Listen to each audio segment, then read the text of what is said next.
Radio Francia Internacional presenta Grandes Voces de la Cultura Hispanoamericana.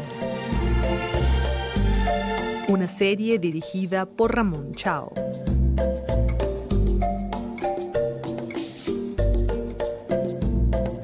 Entrevista con el escritor argentino Julio Cortázar, difundida en 1978.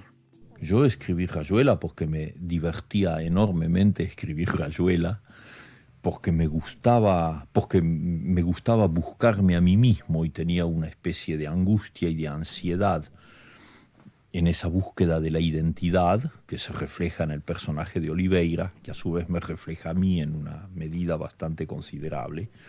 Pero jamás se me ocurrió que mi novela pudiera entrar en competencia con la vida o con la realidad, en absoluto. La novela, una vez que estuvo terminada, cuando yo empecé a recoger los ecos y las opiniones de los lectores, descubrí con alguna sorpresa que en realidad era una novela muy ambiciosa. Es decir, es una novela que contenía una serie de proyecciones y de tentativas que iban bastante lejos. Eso podía yo advertirlo por la reacción de los lectores y los comentarios críticos. Pero jamás estuvo en mí mientras la escribía. Fue, lo repito, una aventura literaria muy hermosa para mí, muy apasionante y muy trágica a la vez, pero sin ninguna ambición explícita. Aquella frase de Balzac en que decía que él quería que con la comedia humana faire la concurrence al état civil, que siempre es un poco difícil de traducir en español, que prueba una ambición maravillosa en Balzac, no tiene un equivalente en mi caso. Rayuela no intentó ninguna ambición desmesurada. De Rayuela, capítulo 2. No estábamos enamorados. Hacíamos el amor con un virtuosismo desapegado y crítico, pero después caíamos en silencios terribles y la espuma de los vasos de cerveza se iba poniendo como estopa, se entibiaba y contraía mientras nos mirábamos y sentíamos que eso era el tiempo. La maga acababa por levantarse y daba inútiles vueltas por la pieza. Más de una vez la vi admirar su cuerpo en el espejo. Yo creo que Rayuela es un libro machista. Es decir, que dentro de la ignorancia, de la inocencia general con que ese libro fue escrito, es decir, inocencia en materia de historia, ignorancia del contexto histórico de mi época, prescindencia de la historia, y también prescindencia o ignorancia de algunos de nuestros principales defectos latinoamericanos, entre los cuales el machismo es uno de los más graves. Cualquiera conoce muy bien mi diálogo permanente y constructivo con los cubanos, y hasta qué punto yo he tratado de colaborar y de participar en esa revolución. Y sin embargo he tenido y tengo frecuentes altercados cordiales a propósito del machismo, porque no puedo tolerar ni toleraré jamás que una revolución en muchas circunstancias esgrima el machismo como un argumento. Creo que es un problema del tercer mundo en general, creo que es un problema de América Latina en particular. Cuando escribí Rayuela yo era tan machista como cualquiera de los otros latinoamericanos. El sentido crítico de esto me ha venido después. Si lo hubiera tenido en ese momento, jamás hubiera utilizado la expresión lector hembra para designar a un lector pasivo. Y además fui muy duramente castigado por eso. Es el momento de hacer la verdadera autocrítica, porque cuando empecé a recibir una correspondencia muy nutrida con respecto a Rayuela, descubrí que una gran mayoría de lectores eran mujeres. Eran mujeres que habían leído Rayuela con un gran sentido crítico, atacándola o aprobándola, pero de ninguna manera con una actitud pasiva, con una actitud de lector hembra. Es decir, que eran lectoras, pero no tenían nada de hembras en el sentido peyorativo que el macho tradicional le da a la palabra hembra. Bueno, yo creo que este es un problema que ya hemos dejado atrás y que es un vocabulario ya terminado. I love Paris in the springtime. I love Paris in the fall. I love Paris in the winter when it drizzles. I love Paris in the summer when it sizzles. Bueno, desde luego que la palabra antropofanía se comprende apenas se piensa en su raíz, ¿no es cierto? Yo tengo la impresión, creo, tal vez me equivoque, de que inventé la palabra. Creo que cuando estaba escribiendo Rayuela la inventé partiendo de los términos equivalentes, por ejemplo, epifanía u hierofanía o teofanía, es decir, la noción de la aparición en un terreno sobrenatural de los dioses, de las figuras mágicas. En este sentido, antropofanía para mí significa la aparición del hombre, pero justamente de ese hombre ideal que yo veo, que yo deseo, que es mi ideal en mi proyecto de humanidad. Es decir, cuando yo hablo de una antropofanía, me refiero a ese momento en que el hombre haya podido superar las limitaciones que lo ponen por el momento más acá de lo que verdaderamente él podría ser, y llegue a ser lo que puede un hombre en el momento en que dé el máximo de sus posibilidades. Ese día se descubrirá a sí mismo, se verá aparecer a sí mismo, habrá una antropofanía. Esa noción del hombre nuevo que tanto se ha manejado en el vocabulario de la revolución en América Latina contiene esa expresión, solo que mi expresión es muy pedante porque busca las raíces griegas. Y el hombre nuevo es en cambio la misma cosa, es decir, esa noción de el hombre liberado de todos los tabúes, de los prejuicios, de los odios, de las limitaciones en que históricamente se mueve hoy mientras estamos hablando. El hombre que haya dejado todo eso atrás se verá a sí mismo como la realización de lo que hoy no es más que un proyecto. Y entonces sí será la antropofanía, la aparición del hombre sobre el planeta.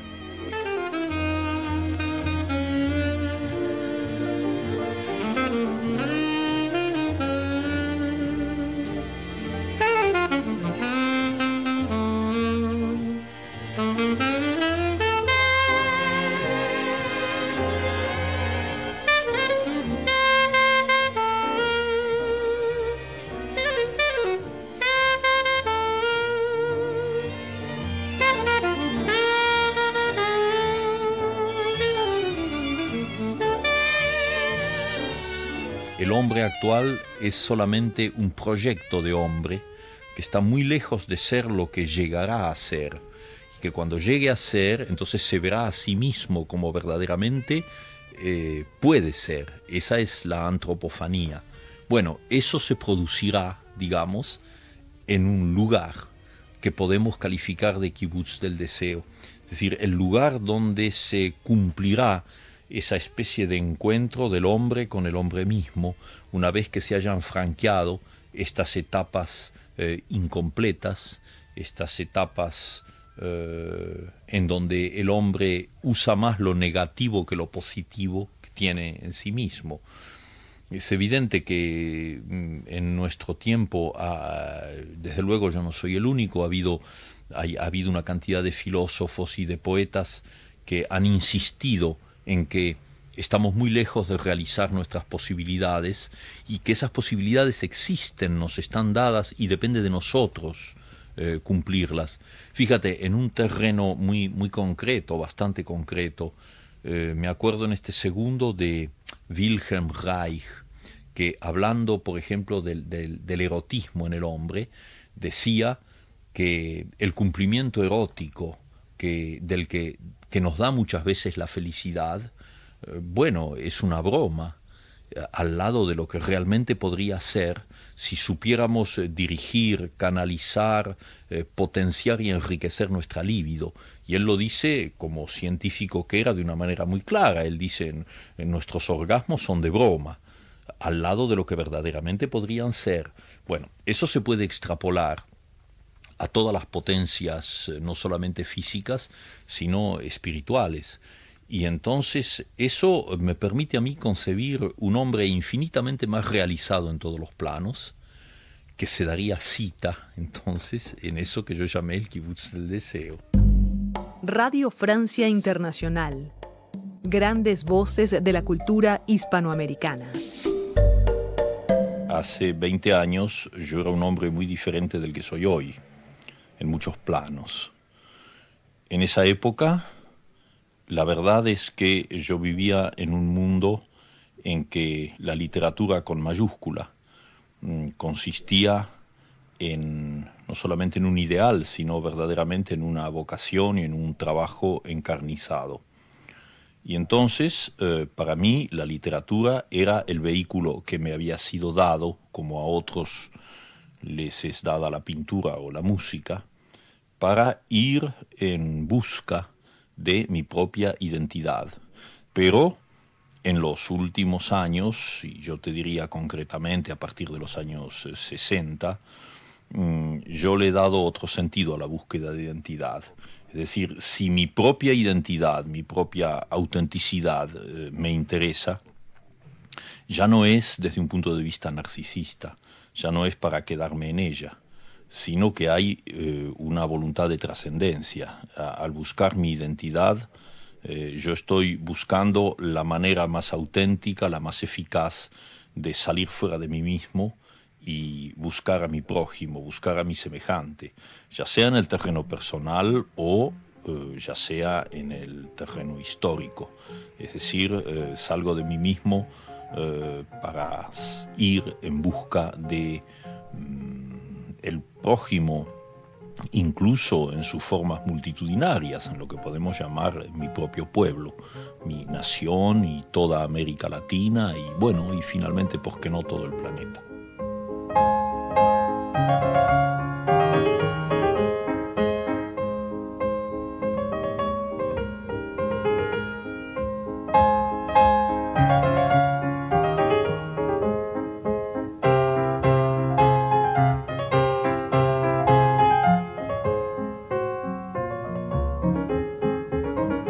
Habría que hablar largamente sobre la noción de escapismo.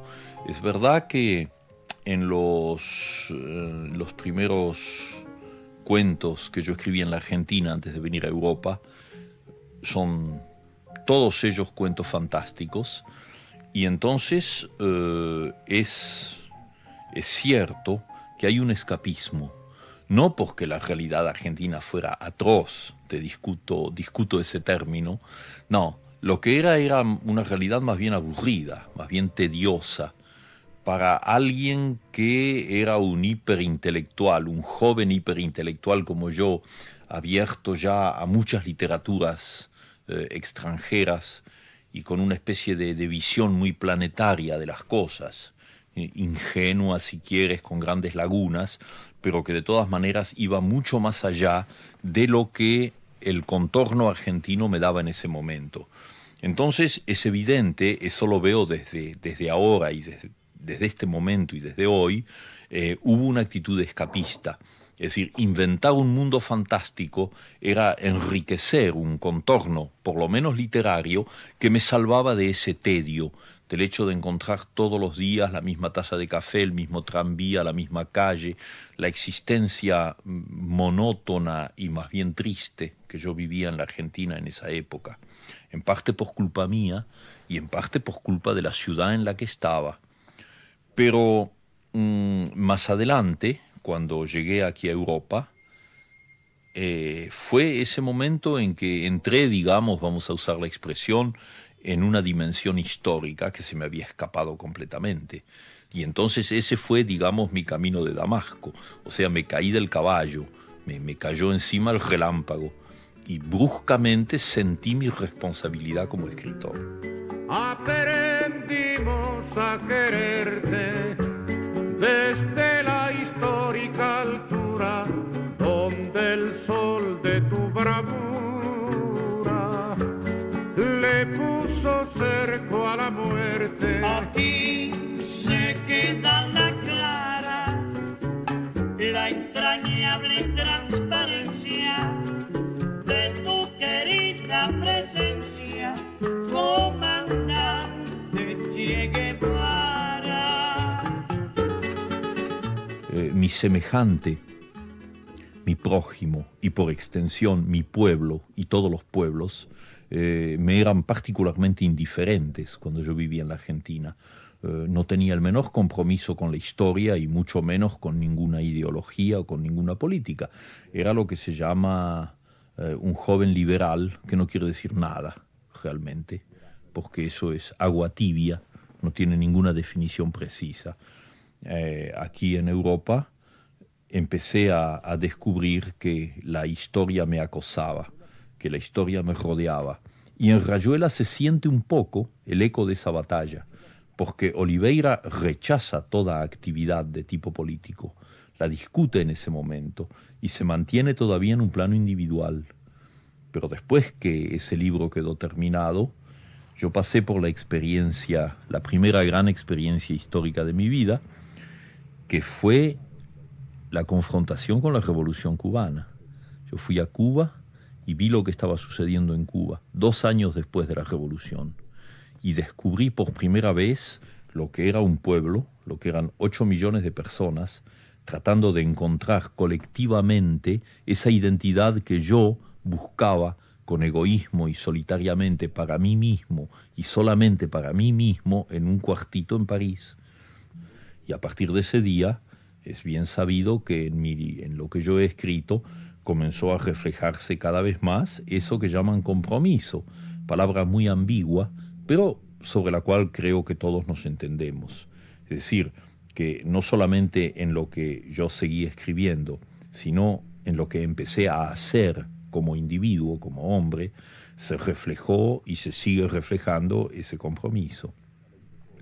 O sea que accedí a la historia a una edad ya bastante avanzada. Como yo me definía a mí mismo como un joven liberal hace 30 años, los liberales siguen existiendo. Es decir, es ese tipo de gente llena de buenos sentimientos que te dicen, por ejemplo, todos los días te dicen: yo estoy en contra de la violencia, venga de la derecha o venga de la izquierda, sin plantearse un problema previo, porque todos estamos contra la violencia, pero sin plantearse el problema previo de quién desata la violencia y cómo es posible que haya violencias legítimas, violencias perfectamente justificadas. Yo no creo de ninguna manera que la participación en una lucha ideológica comprometa la obra literaria de un escritor, si este escritor guarda su total independencia como creador, como me parece que es mi caso. O sea, cuando a mí se me da la gana de escribir un cuento fantástico, en donde no hay la menor referencia política, lo escribo. El mundo sabe muy bien que mis últimos libros de cuentos, la mayoría de ellos están totalmente al margen de compromiso político. Pero sucede también que escribo cosas que están profundamente inmersas en la situación política y que tienen una intención de lucha política. Y el resultado es, por ejemplo, que mi último libro de cuentos sea prohibido por la Junta Militar en la Argentina. Como se dará cuenta quien me oiga, eso no es por motivos literarios, es porque ahí encuentran 2 o 3 cuentos que los ataca sin nombrarlos y que los demuele sin nombrarlos de una manera mucho más eficaz que si fuera un simple panfleto diciendo ustedes son unos asesinos y hay que acabar con ustedes.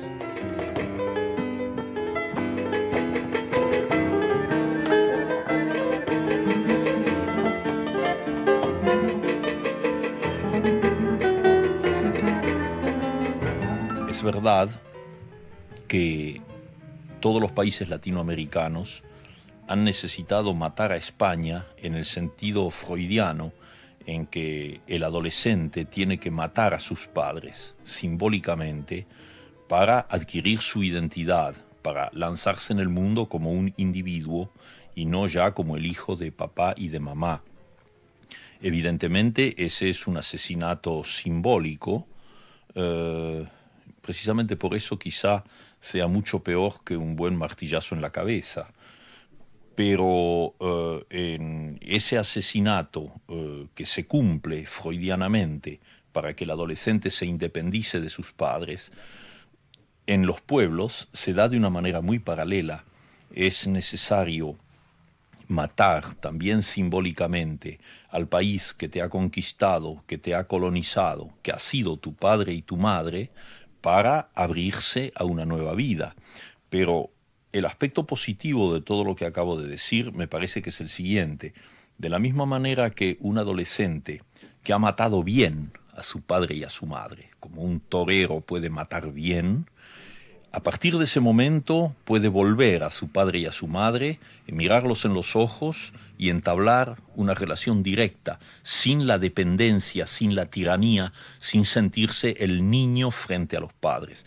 De la misma manera, yo entiendo que los pueblos latinoamericanos, si hemos matado a España así simbólicamente, hemos llegado al momento en que la estamos mirando en los ojos y estamos ahora estableciendo un diálogo mucho más directo y mucho más franco que antes no podíamos tener.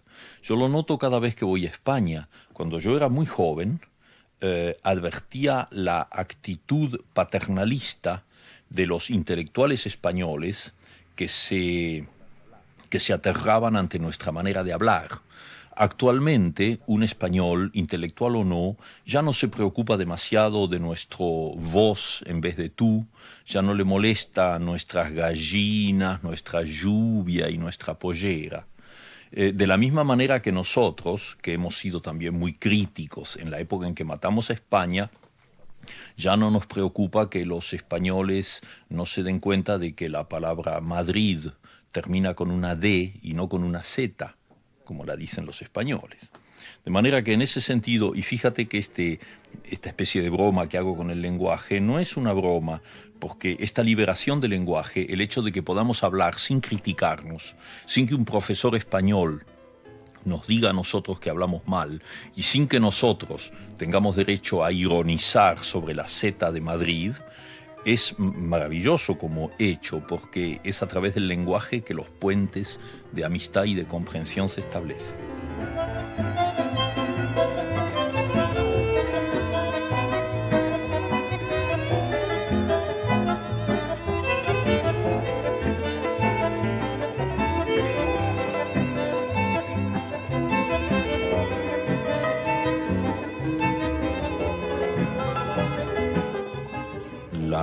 La conexión de un hombre con su nacionalidad no me parece dada por el hecho que finalmente es un hecho fatal y biológico de haber nacido en la Argentina de padres argentinos o de haber nacido en Liverpool de padres ingleses. Dicho esto,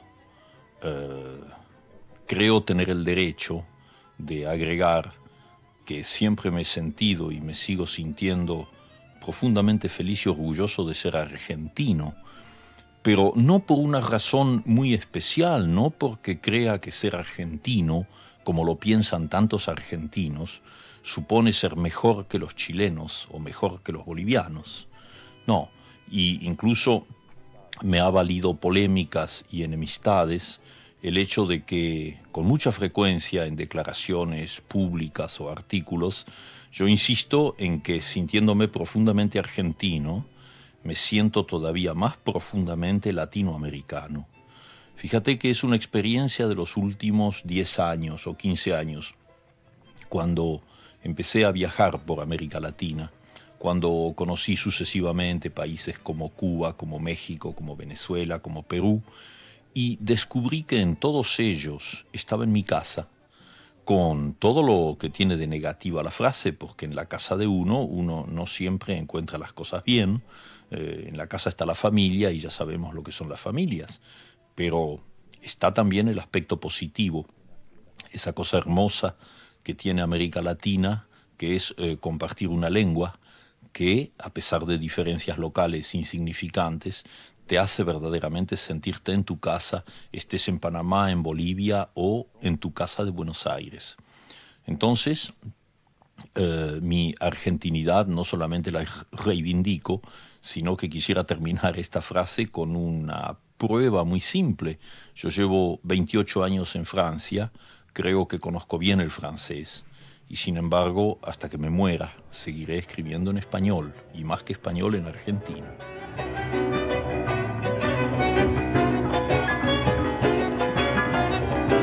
Radio Francia Internacional. Grandes voces de la cultura hispanoamericana. No somos los herederos directos de 2000 años de cultura y de historia. No tenemos esa situación de responsabilidad, un poco entre comillas, que tienen los intelectuales franceses frente a su pasado, o los italianos frente a su pasado. Es verdad, nosotros salimos un poco ex nihil, estamos empezando a nacer, tal vez no hemos nacido completamente, pero frente a esa negatividad, si quieres, yo veo una positividad maravillosa, la que tienen los niños. Es decir, todo nos está prometido, todo nos es posible. El problema está en que lo consigamos, y por el momento no lo hemos conseguido todavía muy bien.